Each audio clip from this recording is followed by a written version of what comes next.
What if one simple change in your daily coffee routine could help control your blood sugar naturally? Before you take your next sip, there's something important you need to know that could change your health. I'm not talking about any miracle formula, and I'm not selling anything. I'm talking about coffee, the drink that's in your kitchen right now, and one detail that changes everything: the way and the timing in which you drink that cup. Hi, I'm Dr. Richard Ben, a physician, and in recent years I've closely followed hundreds of patients with prediabetes and type 2 diabetes, especially people over 60. And what I'm going to tell you today is something that has truly changed many of their lives. Brazil is facing a silent crisis. According to the Ministry of Health itself, diabetes cases have increased by 135% in less than 2 decades in our country. Today, nearly 20 million Brazilians have the disease, and data from Vigitel, the government's monitoring system, shows that prevalence reaches an astonishing 30% among seniors over 65, 1 in every 3. It's much more than most people imagine. And what worries me most in my daily practice is not just those who already have the diagnosis, but the huge group of people who are right on the edge, with high glucose levels, with that unexplained fatigue after lunch, with that constant thirst that doesn't go away, and who haven't yet been diagnosed, or who have, but don't know what to do beyond taking medication and waiting. Stay with me until the end of this video, because I'm going to show you how a small adjustment, which costs nothing, can make a huge difference in controlling your glucose. But first, I need to tell you something that most people don't know about coffee. Imagine your pancreas as a small factory that produces insulin, the hormone responsible for opening the doors of your cells so that glucose can enter and be turned into energy. When you eat, glucose enters your bloodstream. This factory goes into action, produces insulin, and the glucose is absorbed by the cells. Everything works fine. The problem begins when this factory becomes overloaded. When you eat a lot of foods that spike your blood sugar quickly, the pancreas has to work at its limit. Over time, your cells become less sensitive to insulin. The pancreas has to produce more and more to achieve the same effect, and that's when insulin resistance sets in, the gateway to type 2 diabetes. Now, what about coffee? What does it have to do with all this? Coffee is an extraordinary drink from a biochemical point of view. It contains hundreds of bioactive compounds, but 2 of them stand out to science: chlorogenic acid and trigonylene. Think of them as traffic controllers in your intestines. When you drink coffee before eating, these compounds make the absorption of sugar from food slower and more controlled. Instead of a surge of glucose entering your bloodstream all at once, you get a smooth flow that your pancreas can manage without stress. A study published in Diabetes Care, conducted by researchers from the Harvard School of Public Health, analyzed data from more than 1 million people and reached a conclusion that really impressed me when I first read it. Regular coffee consumption is associated with a significant reduction in the risk of developing type 2 diabetes. And it's not a small effect. The risk decreases in a dose-dependent way. The more cups per day within a reasonable limit, the lower the risk of developing the disease. Then, in 2018, researchers from the Karolinska Institute in Sweden, one of the most respected medical institutions in the world, reviewed 30 different studies covering nearly 1.2 million participants and confirmed: coffee consumption, both regular and decaffeinated, is associated with about a 30% reduction in the risk of developing type 2 diabetes. But here's the point that almost no one talks about. These benefits depend on how you drink coffee. Because the wrong coffee, at the wrong time, in the wrong way, can work against you. And that's exactly what I see happening in my practice far too often. Let me tell you about Mr. Arnaldo, 72 years old, retired, a man of habits. He had been drinking coffee since he was 17 and was proud of it. But when he came to my office, his fasting glucose was 138, and his HbA1c, which reflects the average blood sugar over the last 3 months, was 7.1%, above the desired level. He told me, "Doctor, I do everything right. I drink coffee every day, I walk 3 times a week." So I asked him to walk me through his coffee routine in detail, and that's when I discovered the problem. Every day, as soon as he woke up, before eating anything, he would drink a large cup of strong black coffee. Then he would have another one at 3 p.m. with a sweet biscuit, and sometimes a third before bed because he thought it helped him relax. 3 classic mistakes that I'm going to explain to you now. Mistake number 1, drinking coffee on an empty stomach right after waking up. This is the most common one and the one that causes the most harm. When you wake up after a whole night of fasting, your body already has elevated cortisol levels, which is the stress hormone, the same one your adrenal glands produce when you're in an urgent situation. Cortisol already signals your liver to release glucose into the bloodstream so you have energy to start the day. It's a normal survival mechanism. The problem is that caffeine amplifies this effect. It further stimulates the adrenal glands, releases more adrenaline, and the liver responds by releasing even more glucose into the blood. And you haven't eaten anything yet. The result? You haven't even taken a bite of food, and your glucose has already risen between 20 and 40 milligrams per deciliter. I've seen lab results that confirm this in patients who continuously monitor their glucose. A study published in the British Journal of Nutrition confirmed this effect. Drinking black coffee on an empty stomach after a night of sleep can significantly increase blood glucose levels in the morning. Mistake number 2, coffee with sugar, artificial sweetener, or cream. It may seem harmless, but it's not. A spoonful of sugar in coffee causes an immediate spike in glucose and cancels out the benefits of the chlorogenic acid you just consumed. It's like starting a fire and pouring gasoline on it at the same time. And artificial sweeteners? Many people think they're the perfect solution, but recent research, including a study published in the scientific journal Nutrition in 2021, suggests that artificial sweeteners like aspartame and sucralose can alter the gut microbiota, the set of bacteria that live in your intestines and play a key role in glucose metabolism, in ways that can harm long-term blood sugar control. And there's an important piece of data released in January 2025, published in the American Journal of Clinical Nutrition by the Harvard School of Public Health, analyzing 3 large American cohorts. Coffee, without any additives, was associated with a 10% reduction in diabetes risk for each additional cup per day. However, when coffee was consumed with sugar, this protective effect decreased significantly. Translated into practical advice: remove sugar from your coffee. It sounds simple, but it's powerful. Mistake number 3, drinking coffee in the late afternoon or at night. Caffeine has a half-life of 5 to 6 hours in the body. This means that if you drink coffee at 3 p.m., half of that caffeine is still circulating in your body at 8 p.m.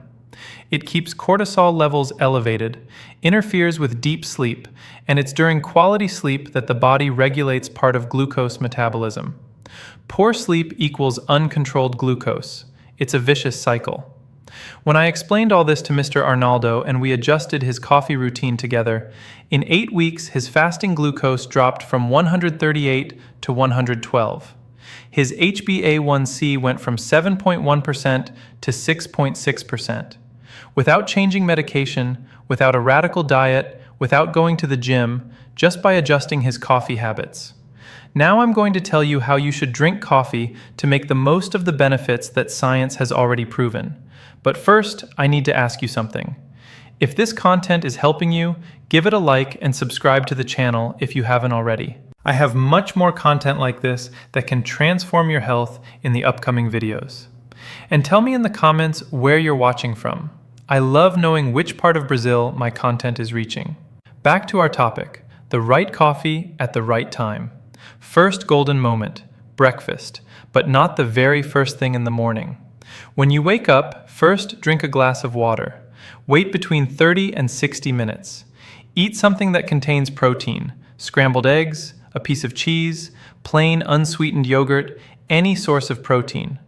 Only then drink your coffee, and drink it plain, without sugar or sweetener. Why protein first? Because protein buffers the impact of caffeine on cortisol. It provides amino acids that the liver uses more efficiently, and this prevents that spike in cortisol that unnecessarily releases glucose into the bloodstream. Research published in the Journal of Clinical Endocrinology showed that consuming protein before carbohydrates and caffeine reduces the post-meal glucose spike. And if you want to enhance it even more, add half a teaspoon of cinnamon powder to your coffee. Cinnamon contains compounds that partially mimic the action of insulin, helping cells absorb glucose. A review published in the journal Nutrients showed that regular cinnamon consumption may contribute to a modest reduction in fasting glucose levels. It's not medicine, but it's an ally. Second moment, coffee before lunch. This is a secret that few people know.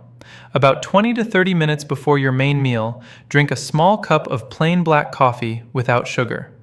The chlorogenic acid in coffee will act like that traffic controller I mentioned earlier, slowing down the absorption of sugar from the foods you're about to eat. This reduces the post-meal glucose spike, which is one of the main triggers for developing type 2 diabetes. A study conducted by researchers at Brigham and Women's Hospital, affiliated with Harvard Medical School and published in Diabetes Care, showed that coffee components, especially chlorogenic acid and trigonylene, significantly reduce glucose and insulin concentrations in the first 15 minutes after consuming carbohydrates compared to a placebo. This effect is real, measurable, and you can take advantage of it without spending anything. Third moment, after physical exercise. Do you walk or do any physical activity? Then pay attention. Within 30 minutes after finishing your walk or any exercise, drink a cup of plain coffee. When your muscles are active or have just worked, they become much more receptive to glucose. They act like a sponge, absorbing sugar from the blood to use as energy. Caffeine at this moment enhances this effect, helping muscles absorb glucose even more efficiently. It's a metabolic window of opportunity that most people miss. As for the total amount of coffee per day, the World Health Organization, along with most medical guidelines, considers that consuming up to 4 or 5 small cups of coffee per day within a healthy pattern is safe for most adults.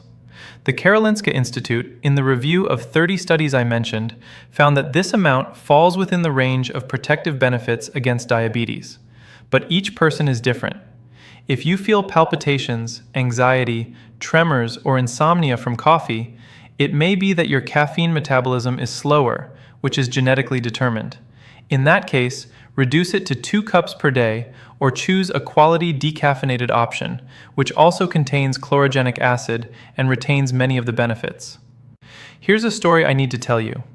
Donna Swilly, 68 years old, a retired teacher, came to my clinic with type 2 diabetes, diagnosed 3 years earlier, using metformin, with glucose still difficult to control. She was the type of patient who followed everything correctly, took her medication, reduced rice, but her HbA1c stubbornly stayed above 7.5%.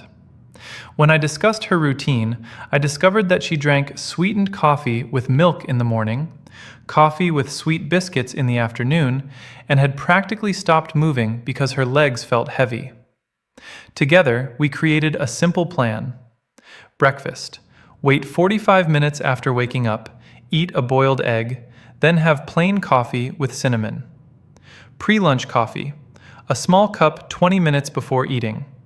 A 25-minute walk in the afternoon, 3 times a week, and a coffee right after. We eliminated the sweetened afternoon coffee and the biscuits. 6 weeks later, she returned to the clinic with a smile I will never forget. Her HbA1c had dropped from 7.5% to 6.8%. Her fasting glucose was 109. She told me, "Doctor, I woke up with energy for the first time in years." I didn't change her medication. I changed her relationship with coffee. But now I need to warn you about something important that may be sabotaging you without you realizing it. Coffee has invisible enemies that destroy all the benefits I've just described. I'll list the main ones. Enemy number 1, sugar of any kind, refined, brown, demerara, honey. Anything sweet added to coffee creates an immediate glucose spike that cancels the protective effect of chlorogenic acid. The 2025 Harvard research made this very clear. Coffee with sugar has reduced protection against diabetes. Enemy number 2, artificial sweeteners. As I explained earlier, there is growing evidence that aspartame and sucralose disrupt the balance of the gut microbiota, which is essential for healthy glucose metabolism. If you need to sweeten it, try natural stevia, which so far has not shown the same negative effects in available research. Enemy number 3, industrialized instant coffee, the kind that comes in sachets. These products often contain hidden sugar, hydrogenated fats, and additives that compromise nutritional quality. Prioritize natural ground coffee, 100% Arabica, freshly brewed. Enemy number 4, coffee paired with ultra-processed foods, white bread, filled cookies, industrial cakes. When you combine coffee with these foods, the glucose spike from refined carbohydrates is so high that no amount of chlorogenic acid can compensate. And finally, I'll tell you about what I call the protection triad, because coffee works even better when it's part of a context of healthy habits. First element, smart coffee, the way I taught you. At the right time, without sugar, maximizing the benefits of chlorogenic acid. Second element, movement. You don't need to go to a gym. 30 minutes of moderate-paced walking 3 to 5 times a week is enough to dramatically improve insulin sensitivity. Moving muscles act like drains, pulling glucose out of the blood independently of insulin. This has been confirmed by so many studies that it would be impossible to list them all here. Third element, adequate protein intake in meals. Protein is the macronutrient that has the least impact on glucose, promotes satiety, and protects muscle mass, which is the body's largest consumer of glucose. After the age of 60, protein needs increase because the body becomes less efficient at using it. Eggs, chicken, fish, beans, cheese, and plain yogurt include a source of protein in each main meal. When these 3 elements work together, the effects multiply. Coffee improves insulin sensitivity, exercise increases glucose uptake by muscles, and protein stabilizes post-meal glucose spikes. It's a powerful combination that doesn't cost much and doesn't require any special product. But I need to be honest with you about one thing. Everything I've described here are complementary lifestyle strategies based on solid scientific evidence. They can help a lot, but they do not replace medical evaluation and follow-up. If you already have diagnosed diabetes and use medication, never change the dosage or stop taking it on your own. Ideally, you should take this information to your doctor, discuss it together, and make adjustments with professional guidance. Now let me ask you a question. Do you have a family member, a father, mother, sibling, or close friend who struggles with high blood sugar or already has diabetes? Share this video with that person now. You might be giving them information that could change something in their life. Quality information based on science is one of the greatest gifts we can give to those we love. I want to leave you with a thought I've carried with me for years and